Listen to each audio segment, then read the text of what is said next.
오늘은 참된 용서라는 제목을 가지고 여러분과 은혜를 나누기 원합니다. 아, 이제 다음 주일이면 벌써 그 대림절입니다. 그래서 예수님 탄생하기 4주간 탄생하기 전인 성탄절의 그 4주 동안을 우리가 이제 그 기억하면서 우리 마음을 준비하면서 정말 하나님께서 우리에게 주신 이 예수 그리스도라는 선물은 나에게 어떤 의미일까? 하나님은 정말 이 선물을 우리에게 보내시면서 어떤 마음으로 어떤 사랑을 우리에게 표현하기를 원하셨고 그 사랑을 선물로 받은 나의 삶은 어떻게 변화되었고 어떻게 변화되어 가고 있는가를 깊이 묵상하며 기도하며 이 성탄절을 준비할 수 있는 저와 여러분이 되기를 원합니다. 그래서 우리가 오늘 읽은 이 본문 말씀을 보면 지금 중요하게 다뤄주고 있는 것이 바로 용서라는 주제입니다. 이 용서라는 주제는 하나님께서 우리를 용서해 주셨기 때문에 그 용서에 대한 깨달음이 있고 용서에 대한 감사함이 있다면 우리의 삶에서 하나님께서 우리에게 베풀어 주신 그 용서가 자연스럽게 우리의 삶에서도 드러나야 한다는 것을 말씀하고 있습니다. 그래서 18장 32절과 33절에 보면은 이에 주인이 그를 불러다가 말하되 악한 종아 내가 빌기에 내가 내 빚을 전부 탕감하여 주었거늘 내가 너를 불쌍히 여김과 같이 너도 내 동료를 불쌍히 여김이 마땅하지 아니하냐 하고 이렇게 말씀하십니다. 하나님이 우리에게 주신 그 은혜를 받았다면 그 받은 동일한 은혜를 우리가 서로에게 끼치는 것이 마땅하다고 말하고 있는 것입니다. 그래서 이 은혜를 정말 우리가 깨달았다면 이것이 정말 우리에게 얼마나 엄청난 가치가 있는 것을 우리가 깨달은 사람이라면 그 동일한 은혜를 서로에게 베풀어 주는 것이 마땅하다고 성경은 우리에게 말하고 있습니다. 이 이야기의 시작은 이렇게 됩니다. 베드로가 나와서 묻습니다. 주여 형제가 내게 죄를 범하면 몇 번이나 용서하여 주리까? 7번까지 하오리까? 그죠? 베드로는 다시 한번 자기 형제들 앞에서 얼마나 자기의 신앙심이 깊은가를 드러내고자 했습니다. 18절 전반부에 보면 그들이 또 하늘나라에서 누가 더 큰 자인가에 대한 이야기가 있었습니다.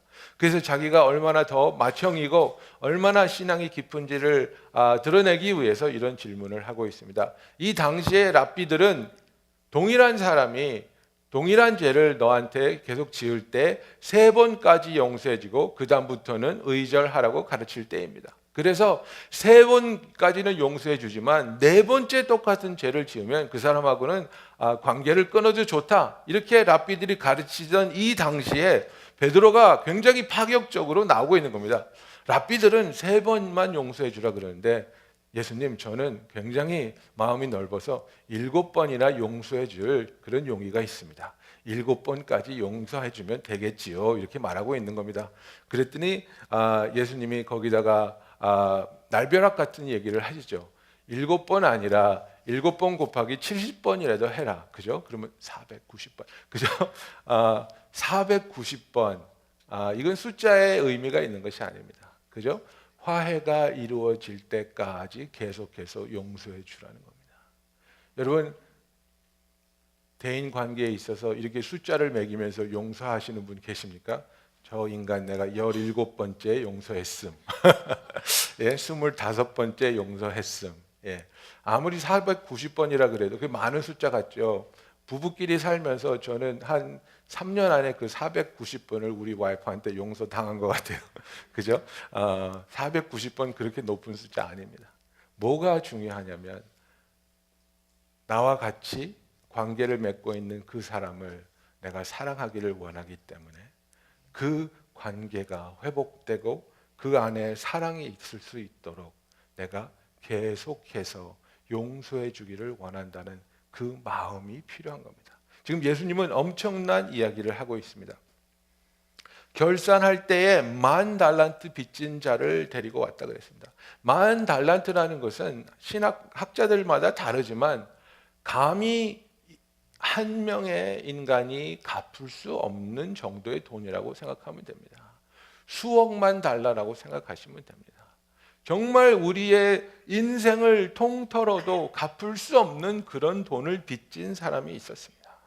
그래서 그 빚진 자에게 갚을 것이 없기 때문에 그의 몸과 아내와 자식과 모든 소유를 다 팔아 갚으라고 하였습니다. 그리고 갚지 못하면 감옥에 들어가는 겁니다. 이 사람이 빕니다.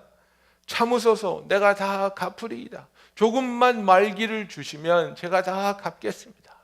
여러분, 빚져본 적이 있습니까? 여러분, 빚진 사람한테 이자가 얼마나 엄청나게 쏜살같이 달려오는지 체험해 보신 적 있습니까? 저는 그 대학교 다닐 때 이 크레딧 카드에 대한 개념이 뭔지 전혀 몰랐습니다. 저도 그랬고 제 친구도 그랬고, 무식하게 그냥 사인하면 크레딧 카드 준다고 해서 사인하고 크레딧 카드가 나오면 서로 야, 나 나왔다, 밥 먹으러 가자 이렇게 해가지고, 뭐 그렇게 리밋이 많은 건 아니었지만 뭐 1,000불, 뭐 1,500불 이런 데는 크레딧 카드를 몇 달 안 되니까 그게 맥스가 되지 않습니까? 맥스가 된 다음에 그걸 갚을 능력이 없는 거예요. 그러면 애를 써서 미니멈 페이만 하는데 밸런스가 떨어집니까? 안 떨어집니다. 미니멈 페이만 하고 있는데 밸런스가 어떻게 계속해서 올라가는 겁니다. 얼마나 패닉이 됩니까? 빚이란 게 그렇게 무서운 건데, 이 사람은 지금 원금이 수천억 달러입니다. 아무리 말기를 준다고 해도 도저히 절대 갚을 수 없는 숫자입니다. 인간은 죄의 싹은 사망이기 때문에 우리가 하나님 앞에서 죄를 지었다고 할 때 우리가 아무리 노력을 해도 그 죄의 값을 우리의 선행으로 맞바꿀 수 없는 겁니다. 여러분, 인간의 노력은 그렇게 허무합니다. 내가 죄를 지었으니까 나는 이제 죄값을 치러야지. 그 죄값을 치르기 위해서 선한 일을 해야 되겠다. 그렇지 않습니다. 내가 아무리 선한 일을 한다고 해도 내가 지은 죄에 대한 죄값이 치러지는 것이 아닙니다. 죄의 값은 사망이기 때문에 그 죄에 대한 값은 나의 목숨으로 치를 수밖에 없기 때문에 예수 그리스도가 우리를 대신해서 십자가에서 매달려 죽으신 것입니다. 그래서 이 죄인이 하나님 앞에서 빌었을 때에 하나님이 은혜를 베푸셨습니다. 이 임금이 은혜를 베풀고 다 탕감해 주겠다. 이자도 받지 않겠다. 잔금도 남기지 않겠다. 너는 자유하다. 이제 가라.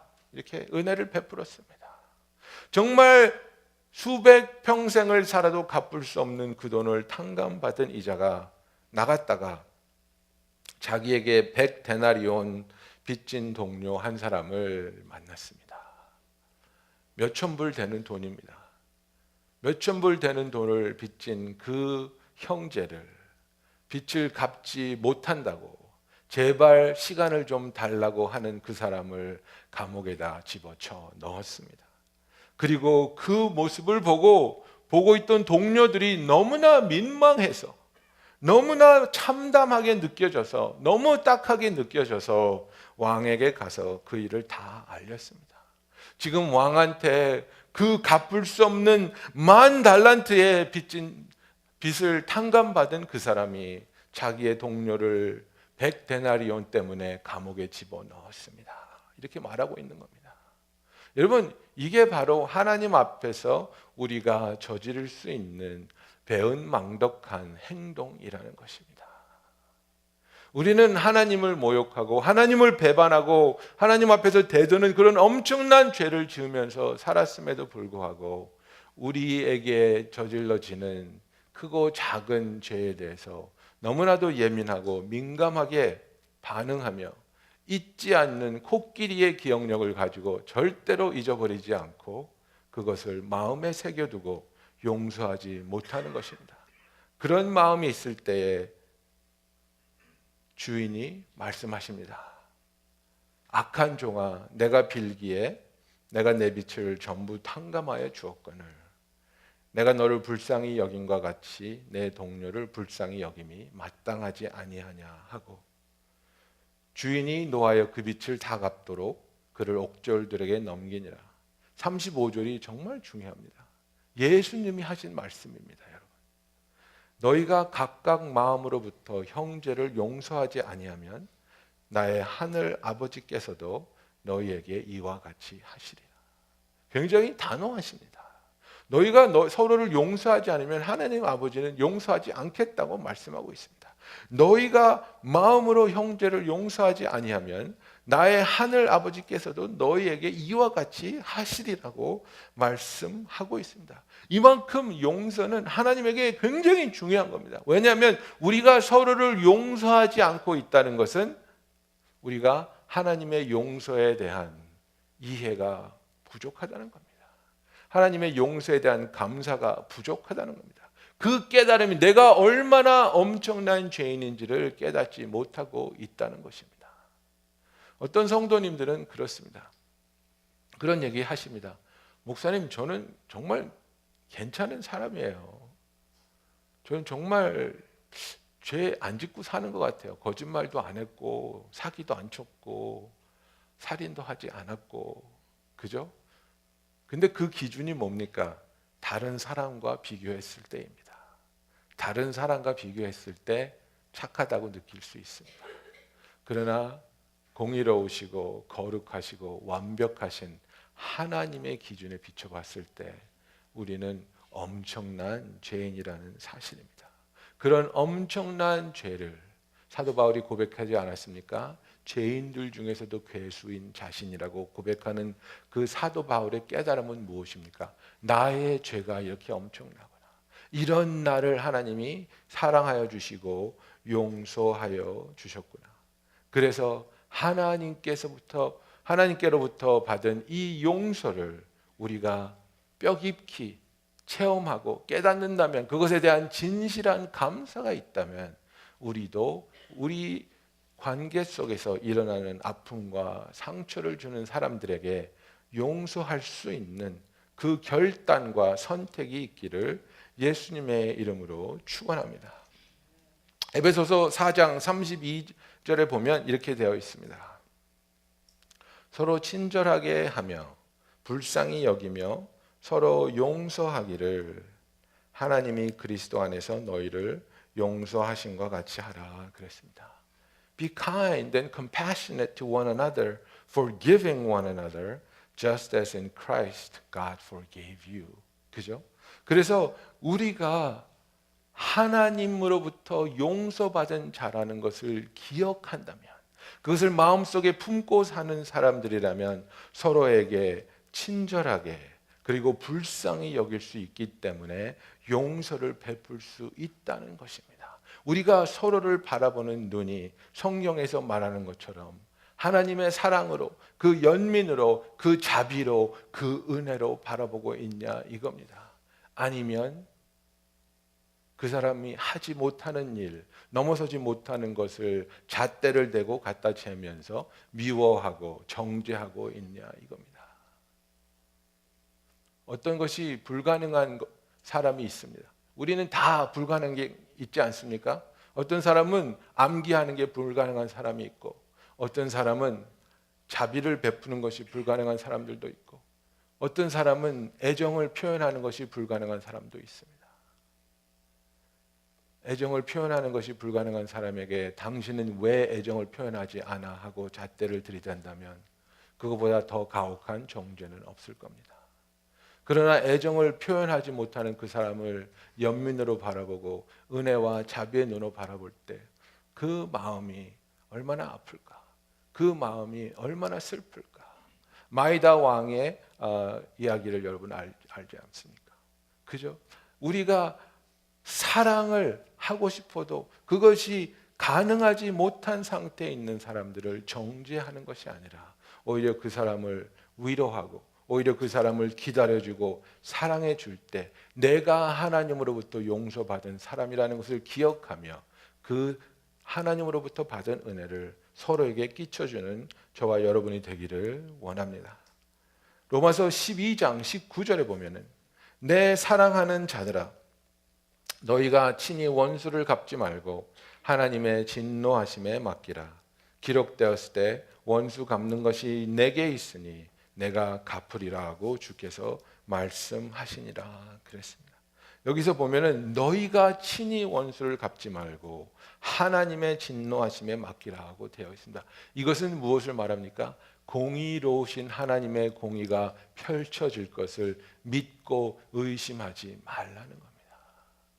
내 손에 법을 쥔 자처럼, 내 손에 칼을 쥔 자처럼 내 마음대로 내 뜻대로 가서 내 복수를 하는 것이 아니라 공의로우신 하나님께서 우리보다 얼마나 더 공의롭게 판단하시고 그 모든 것을 해결해 나가시겠습니까? 여러분, 눈에는 눈, 이에는 이라는 성경 말씀을 잘못 이해하고 있는 사람들이 너무나 많습니다. 눈에는 눈, 이에는 이는 무엇을 말하고 있습니까? 이것은 자비를 말하는 것입니다. 자비를 말하는 것입니다.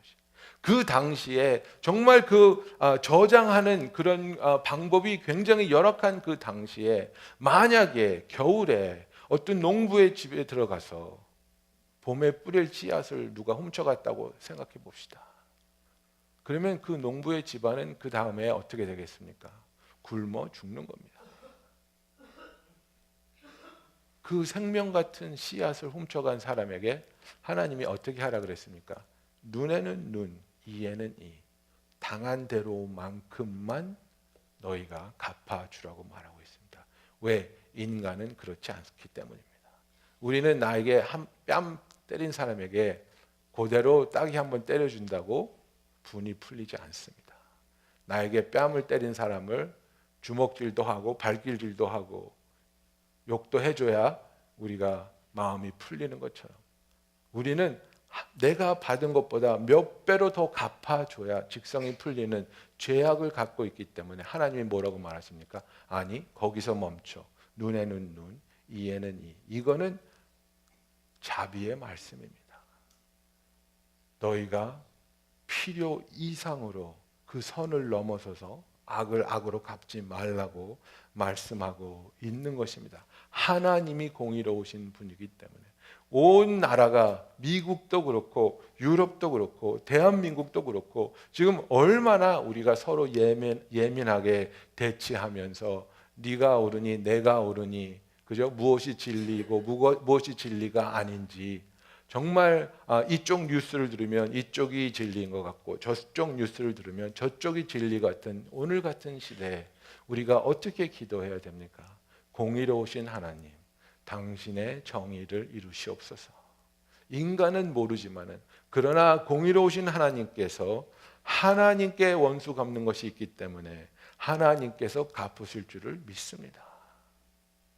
그래서 내가 나의 원수를 갚아야 되기 때문에 용서하지 못하는 것이 아니라 하나님께서 이루실 그 일을 우리가 믿고 공의로우신 하나님을 의지할 수 있는, 그래서 서로를 용서할 수 있는 저와 여러분이 되기를 원합니다.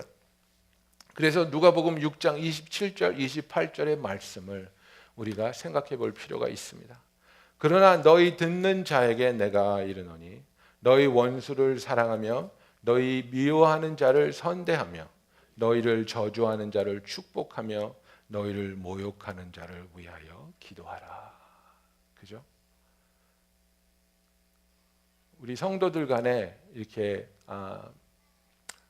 선의에 빛을 지면 우리가 우스갯소리로 하는 말이 있죠. 집사님 저를 이렇게 또 도와주셨어요. 내가 언젠가는 이 원수를 갚을 거예요. 우리 그런 얘기 하죠. 성경에서는 너희가 당한 악을 선으로 갚으라고 말하고 있습니다. 왜?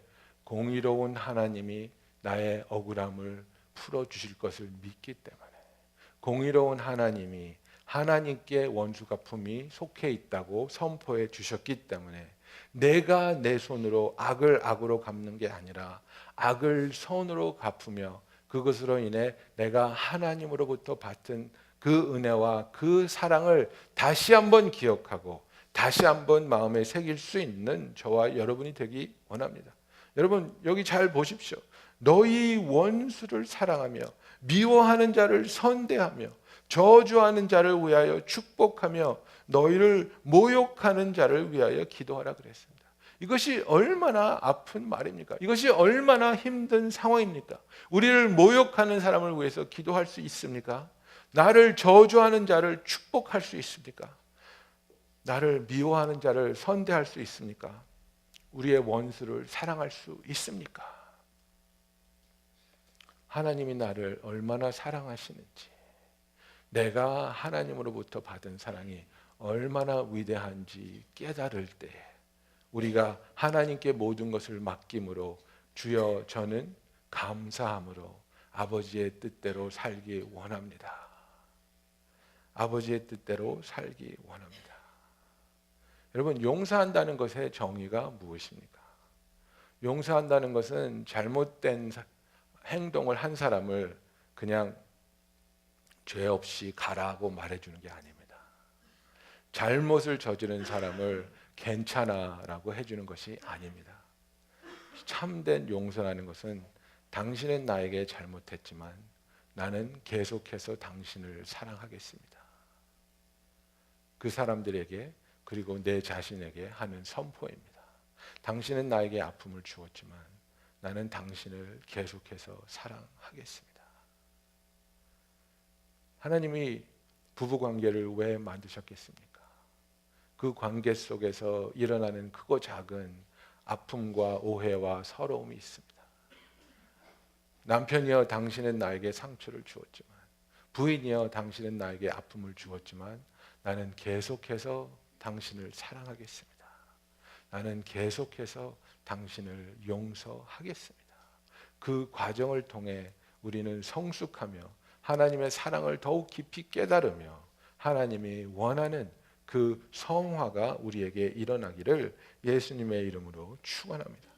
그래서 하나님께서 이런 마음을 우리에게 주시면서 이런 과정이 어떻게 일어날 수 있느냐, 그것은 베드로에게 대답하신 예수님의 말씀을 통해 알 수 있습니다.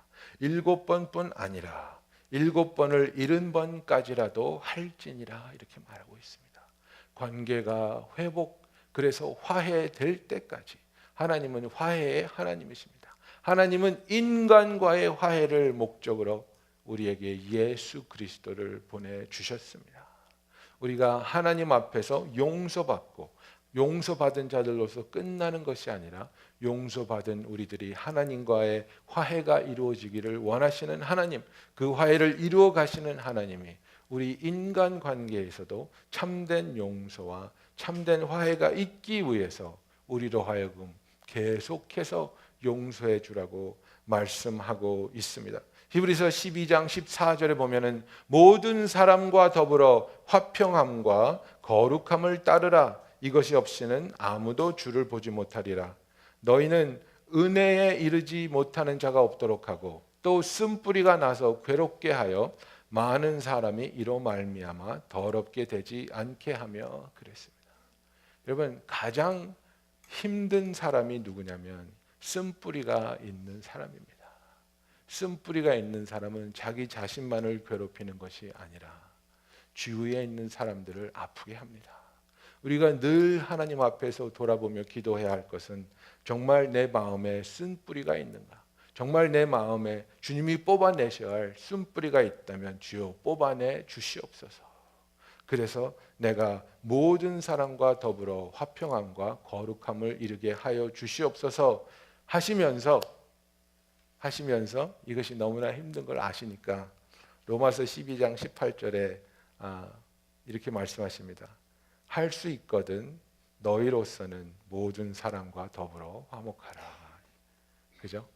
너희로서는 모든 사람과 더불어 화목하라. 무슨 얘기입니까? 우리가 아무리 노력해도 마음을 열지 않고 화목하지 않을 사람은 있다는 겁니다. 그죠? 그러나 그 관계에 있어서 적어도 우리가 해야 할 몫은 다 하라는 겁니다. 너는 계속해서 용서하고 너는 계속해서 기다려줄 수 있지만 그러나 그 사람이 화목을 원치 않으면 화목이 이루어지지 않을 수 있다는 겁니다. 그렇지만 네가 할 도리는 다 하라는 겁니다. 그 사람이 안 하니까 나도 안 할게요가 아니라 그 사람은 저렇게 마음을 굳히고 있지만 하나님 저는 용서하였습니다. 사랑하고 있습니다. 위에서 기도하고 있습니다. 그래서 그 관계가 그렇습니다. 그죠? 어떤 관계에서 정말 이렇게 힘든데 이렇게 나를 계속해서 거부하고 이렇게 나를 계속해서 모욕을 주고 이렇게 나를 아프게 하는데 계속 거기에 가서 화해하려고 달려들어야 될까요? 아니요. 당신이 할 최선을 다했으면 그러면 기다리면 되는 겁니다. 그리고 그 사람의 마음을 열지 않으면 그것은 그 사람의 몫이라는 겁니다. 그러나 할 수 있거든 우리로서는 우리의 책임을 다할 때에 우리가 하나님으로부터 얼마나 큰 용서를 받았는지 진실되게 깨달음이 있고 그 깨달음을 통해 우리의 삶에 하나님이 기뻐하시는 그 화해와 용서의 열매가 맺어지기를 예수님의 이름으로 축원합니다. 기도하겠습니다.